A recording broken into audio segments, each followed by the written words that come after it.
हरे कृष्णा। आज मैं भगवान हरि द्वारा गजेंद्र मोक्ष की कथा सुनाने जा रही हूँ, जो भागवतम के 8वें स्कंद में भी उपलब्ध है।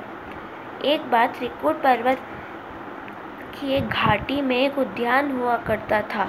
उस उद्यान में एक बड़ा सरोवर था, जिसमें सुंदर सुंदर कमल पुष्प और स्वच्छ जल भी थे। उस उद्यान में रसीले फल पेड़ों पर सुशोभित थे। उधर के पुष्पों की सुगंध से पूरा उद्यान खुशबू से भर जाता था। उसी उद्यान में एक हाथी रहा करता था, जिसका नाम था गजेंद्र। गजेंद्र इतना शक्तिशाली हाथी था कि उसकी मतवाली चाल से पूरे त्रिकूट पर्वत की धरती हिल जाती थी। उस कारण से त्रिकूट पर्वत के जानवर डर जाते थे, जैसे कि चीता, सिंह। तो एक बार गजेंद्र हाथियों के झुंड के साथ उस सरोवर में जल पीने के लिए गया। गजेंद्र ने अपनी सूंड में जल को भरा और दूसरे हाथियों के ऊपर छिड़कने लगा। हाथियों ने यह देखकर एक दूसरे के ऊपर पानी छिड़कने लगे। इसी उथल पुथल में सरोवर के नीचे जो मिट्टी जमा थी, वह सरोवर के साथ मिल गई, जिस कारण से जो सरोवर में जो जीव रहते हैं उन्हें कष्ट होने लगा। उसी सरोवर में एक मगरमच्छ रहा करता था, और उस मगरमच्छ ने जब ये देखा तो वो बहुत क्रोधित हो गया, और उसने जाकर गजेंद्र के पैरों को अपने जबड़ों से पकड़ लिया। गजेंद्र ने जब ये देखा तो फिर उसने पानी से बाहर निकलने का प्रयास करा, पर जब वो पानी से बाहर निकलने का प्रयास कर रहा था तो उसने देखा कि उसका पैर अब पानी में बुरी तरह से फंस चुका है। और इन दोनों के बीच में ये जो युद्ध था, ये करीबन 1000 सालों तक चला था। गजेंद्र को धीरे धीरे लगने लगा कि उसका जीतना अब मुमकिन नहीं। उसकी शक्तियाँ धीरे धीरे कम होती जा रही है। वह समझ गया कि अपनी शक्ति के बल पर वह मगरमच्छ के चंगुल से मुक्त नहीं हो पाएगा, और न ही उसके मित्र और संबंधी उसे संकट से निकाल सकते हैं।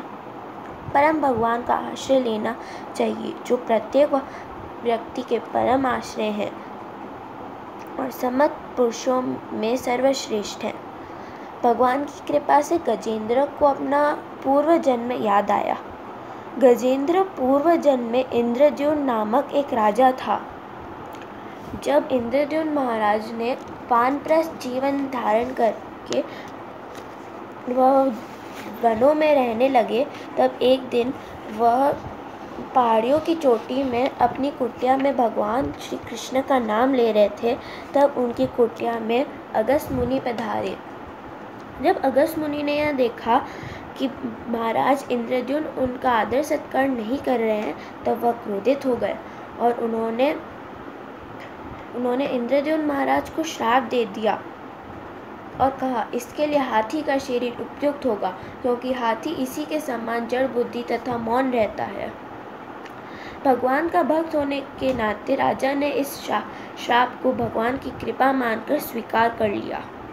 अब पूजा तथा उनकी प्रार्थना करने की पूरी प्रतिबंधी राजा को सही याद रही।